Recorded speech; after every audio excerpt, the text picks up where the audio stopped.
to another episode of the Quick Hitters podcast. I'm your host, Cooper O'Kelly. It's been a minute since my last upload, so that just means we've got a lot of good stuff to jump right into. So first and foremost, the number one thing that has been on my mind, it's been dominating the sports world, at least for me personally, and I'm just going to set the scene a little bit by saying that us as sports fans, we're watching two generational athletes, two must-watch athletes right now in Shohei Ohtani and Victor Wembanyama. These are guys that, they don't come too often, but they're people that if they're playing a game right now, you have to turn it on no matter what you're doing. They're guys that, they become common conversation with your friends, with people you see down the street, with people you work with people in your classes. They're guys that are so good that they dominate common conversations that they're seriously must-watch TV. And, we saw that with the prime of Tiger Woods when he was dominant. We saw that with the prime of Michael Jordan when he was winning, two separate three-peats. We've seen it with Michael Phelps dominating the Olympics for America. And, they're guys that, like I said, you need to talk about. You need to turn on the TV to see them. The way that I've kind of realized this is I'm in college right now. So I have a group of friends at school. I have my hometown friends that, I've been friends with for most of my life. And we don't talk every day. We don't talk, every couple days. But watching Otani and watching Wembanyama, they're guys that I need to text my hometown friends about and be like, hey, are you guys seeing this? This is unreal. Like, there are people that I'm going to post about on Twitter. I'm going to talk to my dad about, like, are you seeing this? This is, you have to tune in right now to the World Series or to this Spurs game right now, because what Otani and Wemby are doing is just unrivaled, it's unmatched, and it's can't miss sporting action. To get into it with Wemby, Wemby is a legitimate alien. Like, that's what he's marketed himself as. He's 7'4", doing things that nobody who is that tall should ever be doing on a basketball court. He's a freak of nature. He's been terrorizing the NBA throughout the first 4 games of his season. He's 4-0. He's put up a stat line of 31 points, 13.8 rebounds, 1.5 steals, and 4.8 blocks per game through his first 4. That is one of the most ridiculous stat lines that I've ever heard through a 4-game stretch. And it seems like that's something that he's just going to start normalizing. Not to mention he's doing it on 60% shooting and 36% from behind the three-point line. This guy is a legitimate freak of nature. He's developed into one of the best players in the entire NBA, pretty much in front of our eyes. And, last year he was great. He was an all-star caliber player, but it really seems like now he's going to be making this jump into that next tier of MVP candidate type guys. Like, your Sheas, your Jokic's, your Lukas, your Giannis's.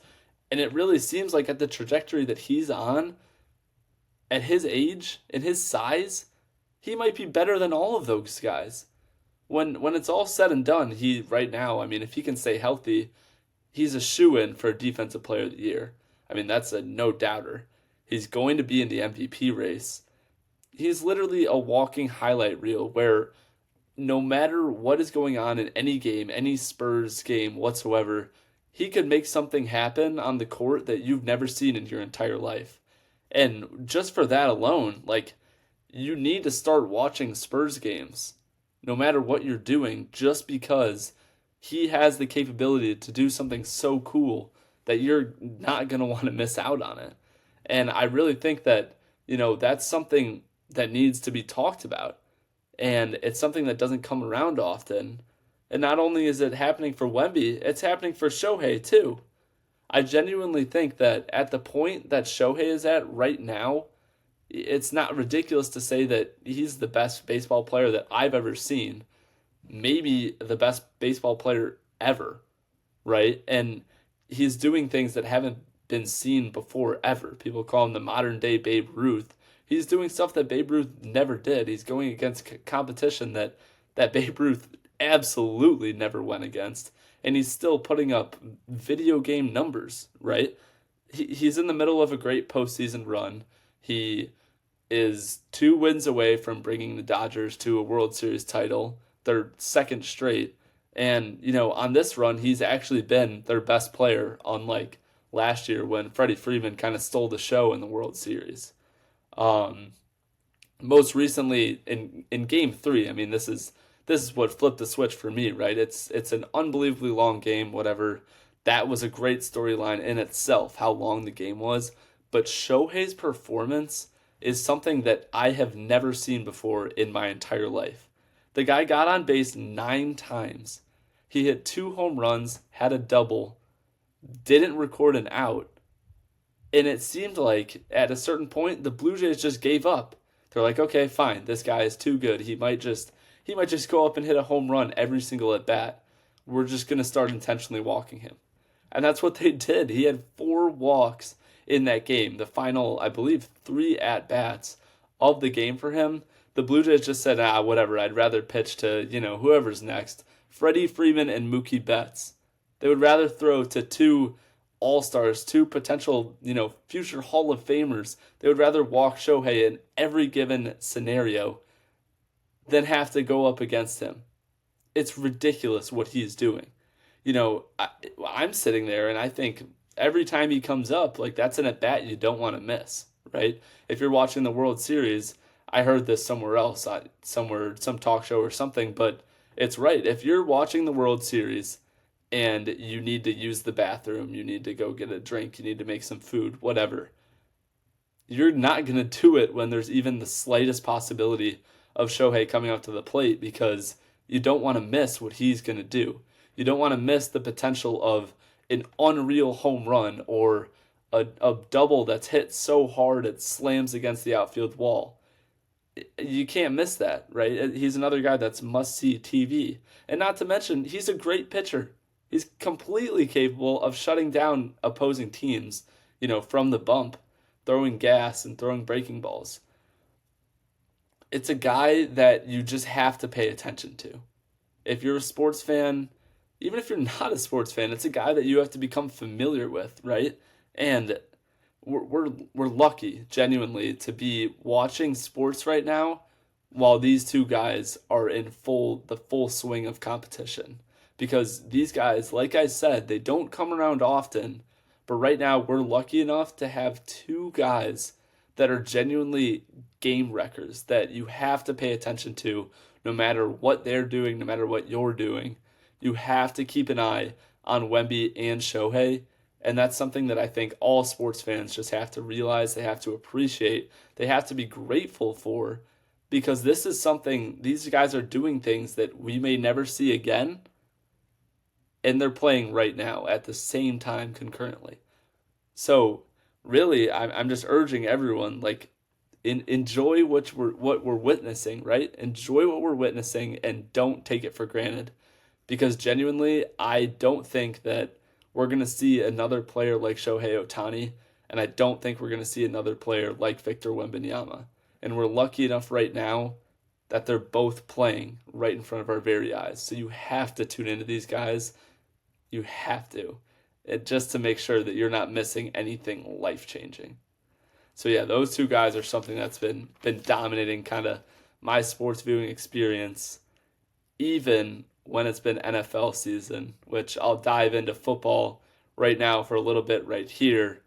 And I will just want to talk about a little AFC team, an AFC team that has really seemed to be, kind of a constant thing that I bring up on the show, and that's the Kansas City Chiefs. And I think it's a good time to start talking about the Chiefs because I believe that they are the team to beat in the AFC. They're going to be, when it's all said and done and it gets to playoff time, they're going to be the favorite pick to make it out of that conference and move on to the Super Bowl, which is something that if I said this preseason wouldn't seem like, oh yeah, that's not a crazy take at all. But as of right now, they've had their trials and tribulations. They're sitting at a 5-3 record. They're the 7th seed in the AFC. They're tied for their division. They're not even winning their division outright. So that for that reason, I think this is something that just needs to be said, that no matter how well, Drake May and the Patriots do, or how Josh Allen and the Bills end up finishing up, I wholeheartedly believe that these Chiefs are going to be the favorite to win the AFC.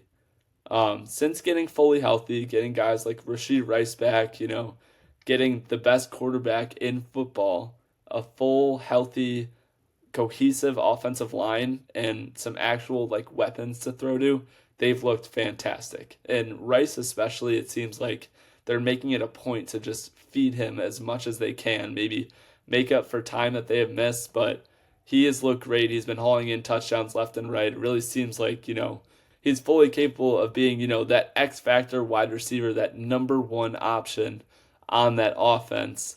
And everybody knows that the Chiefs aren't a team you want to run into in the playoffs, right? And they're starting to prove and turn things around in the regular season. That shows why they're, the same old Chiefs. They're not a team that could be fully locked out and slept on because they suffered a couple early losses. I mentioned that they have 5 wins. In those 5 wins, every single one of them, they have won by at least 13 points with an average point differential of 19 points per game in those 5 wins. Um, all of their losses have come right down to the wire. They have a 3-point loss, they have a 6-point loss, I believe another 3-point loss as well. And that just goes to show you that, when they're winning games, they're doing it in a very handily fashion, and they're taking care of business when they have to, right? And once again, they're fully healthy now. And they're not a team that, an inexperienced quarterback like Drake May, no matter how good he looks in the regular season, you don't want to go up against the Chiefs. And if you're Josh Allen and the Bills, do you want to go up against a team that has fully had your number over the past couple seasons? I don't think so. I wouldn't think so whatsoever. So, in my opinion, definitely seems like the Chiefs are the team to beat in the AFC. Like I said, time and time again, Rice has looked fantastic. Mahomes is currently sitting as the favorite to win the MVP, and they still are able to make things happen with other guys on offense. Isaiah Pacheco has looked solid. Kelsey is, he's not the guy that he once was, but he's still a solid, consistent weapon for Mahomes to go to. And he proved in that last game against the Commanders on Monday night that, if you leave him open, he's going to make you pay. And he's still capable of racking up yards after the catch. He had a super long catch on Monday night and is still a red zone threat as well. So they're a team that's built around Mahomes, right? The keys are in his hand to make that offense go. Of course they are. He's the best quarterback in football.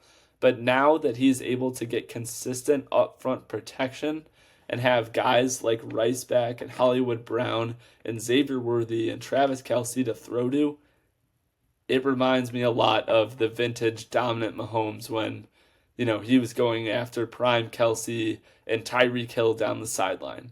And I don't think there's any reason why Mahomes is incapable of running away with this MVP award. I mean, I said on this show that my official prediction was Justin Herbert, and it's not looking great, but I'm not fully giving up hope on that. However, I do think that at this point, it's probably Mahomes' award to lose. I'm going to keep my official Herbert prediction. I'm going to stay true to that and hold it near and dear to my heart, but I mean, the odds show it. The performance on the field shows it. The MVP is pretty much Mahomes' to lose right now. And I think, obviously, that's a huge component in why the Chiefs are that team to beat. With all that being said, there is a huge matchup coming this week. Coming this Sunday, the Chiefs and the Bills will face off. Two AFC pretty much rivals. They're not in the same division, but I would definitely consider them rivals based on how often they've been, facing off in the playoffs, how the Chiefs have fully had the Bills' number, and how, to me, this game is going to be the most explosive. It's going to be the best game on Sunday, and it's going to be an absolute tone setter for the AFC picture down the stretch. right? And if Josh Allen is able to will the Bills to a win, right? I believe it's in Buffalo, so that helps them out. I think that that is going to be, the way that Allen gets, kind of that really heavy weight off his back of not being able to beat the Chiefs and beat Mahomes. And if he's able to do that before the playoffs on Sunday, that's going to be great. Do I think that that eliminates the Chiefs from being, or puts them out of the conversation from being the team to beat? No, not at all. I think that these two teams are the two top dogs, right? And this is going to be a fantastic game. I just said it's going to be a great game.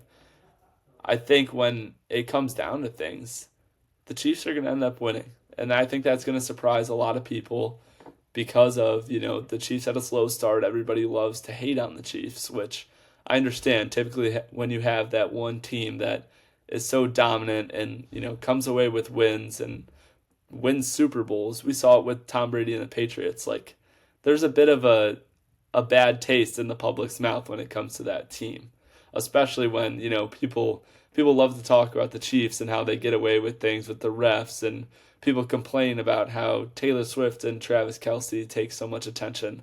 Whatever, dude, who cares, right? They're a team that is the best team, not the best team, sorry.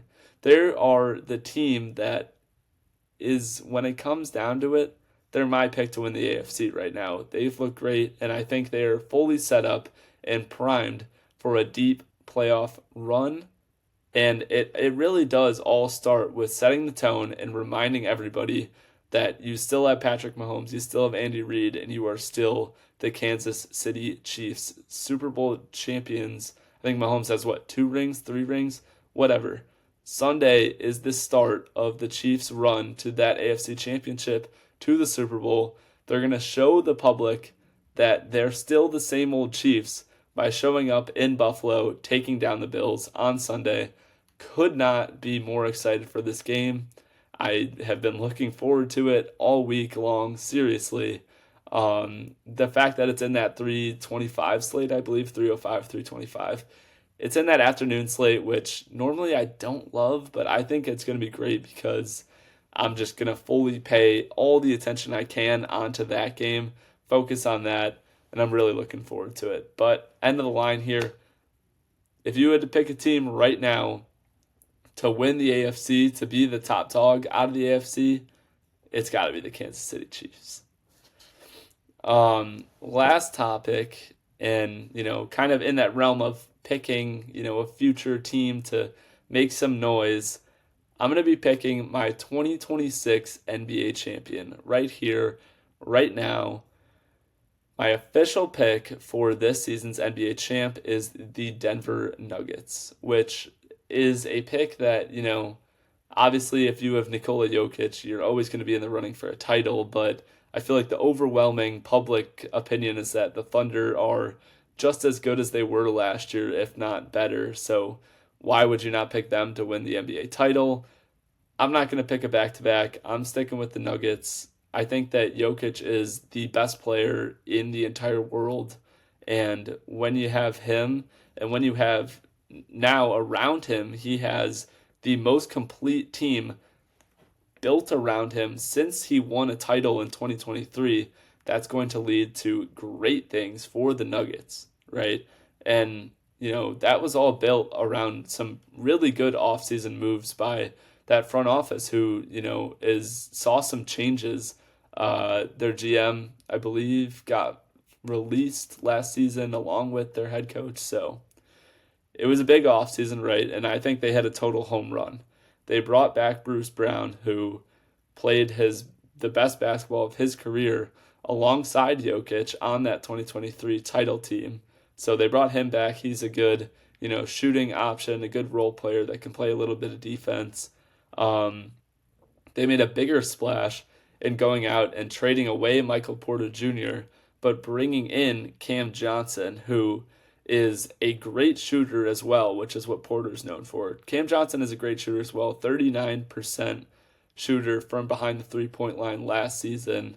But he can also play really, really good defense, which is something that MPJ just was never fully able to, solidify on the Nuggets. And I think Cam Johnson brings, a guy that is more than capable to play without the ball in his hands. He's so far in the Nuggets' first 4 games, he's played great in the pick and roll alongside Jokic, and he's another catch and shoot option for the team. But like I said, biggest thing there is making a big switch up in terms of defensive capability, and they had to give up a first round pick for him, which some people might see that and see that as a negative, but really, I mean, they were always going to have to attach a pick when they were trading away MPJ because of that contract he has. And I think getting a player like Cam Johnson makes it completely worth it. Another big move, they ended up trading for Jonas Valanciunas, which I honestly think was pretty underrated of a trade because it really didn't catch as much, national attention as that Cam Johnson trade did because, there were some confusions about whether or not Valanciunas was going to stay with the team. There were some concerns that he might try and go play overseas. It was a weird kind of swap where they gave Dario Saric to the Kings, got Valanciunas back. But at the end of the day, Valanciunas is playing, and when he plays, he is a great backup center that the Nuggets have really lacked in over, I don't know, many years, right? They've kind of had a little bit of a reluctance to play a backup center because when Jokic is out on the floor, he's so valuable that when he subs out and you have to bring in a backup center, ratings tank, offensive metrics tank, and it's just kind of hard to justify something like that, especially when the best option they've had over probably the past 3 years has been a pretty old DeAndre Jordan, who, don't get me wrong, in his prime, DeAndre Jordan was an absolute animal, but in today's day and age, at his current age and capabilities, he was never going to be able to go out there and, give you remotely close offensive production to what Jokic gives you. Now, in having Valanciunas, they have a guy that, you can genuinely run an offense through him in whatever minutes that Jokic needs to come take a breather, right? And he's a big body. He's got a ton of game experience. He's pretty good defensively. But really, like I said, the big thing, you can run your offense through him when Jokic needs a breather. And I think that's a big thing that this team has been missing out on over the years, right? So that's going to be absolutely huge.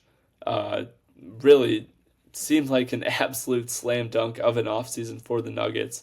And they've been bringing it together too this season so far. They're 3-1 over those first 4 games. I really don't see them slowing down. Obviously, they built that more developed bench, but they still have Jokic, right? And I'll say it again, he's the best player in the world, best player in the NBA. I think Shea gives him a run for his money, but I'm still taking Jokic when it comes down to running my offense and being the best player on my NBA team. And he's just a guy that makes everybody around him better, right? He's done that over the past however many years.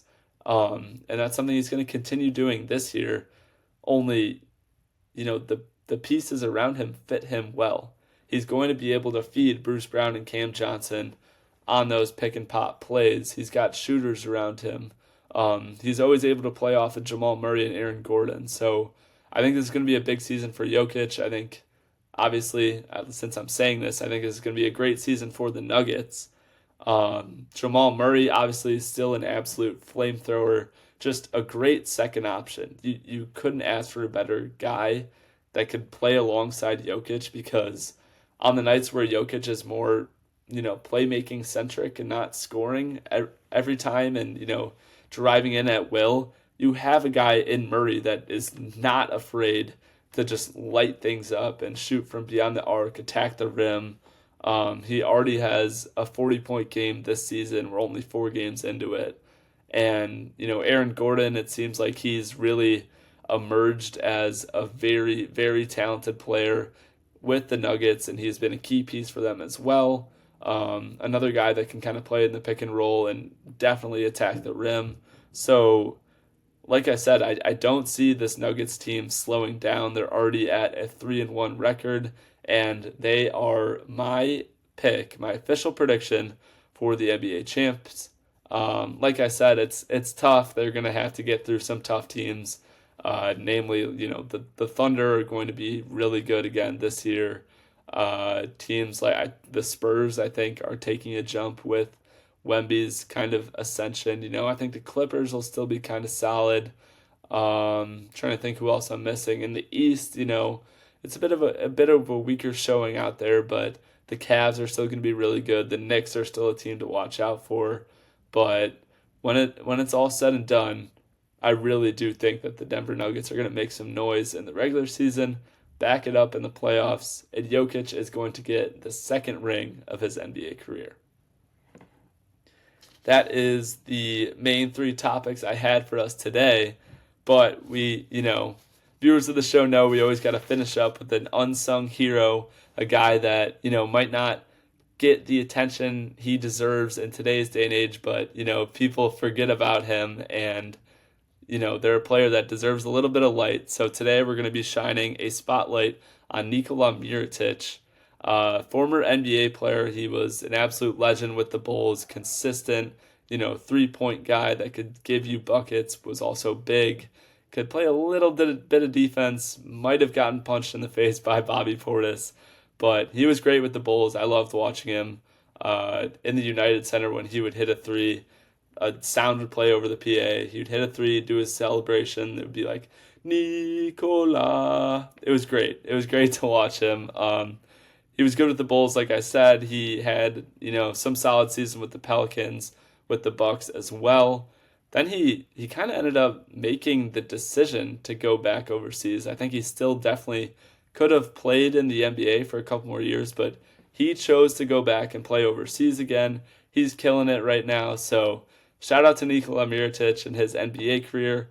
Loved watching him on the Bulls, and yeah, happy to see he's still doing well overseas and still hooping. So that will pretty much do it for today's episode of the Quick Hitters podcast. I appreciate all of you guys. I appreciate all of you guys for tuning in.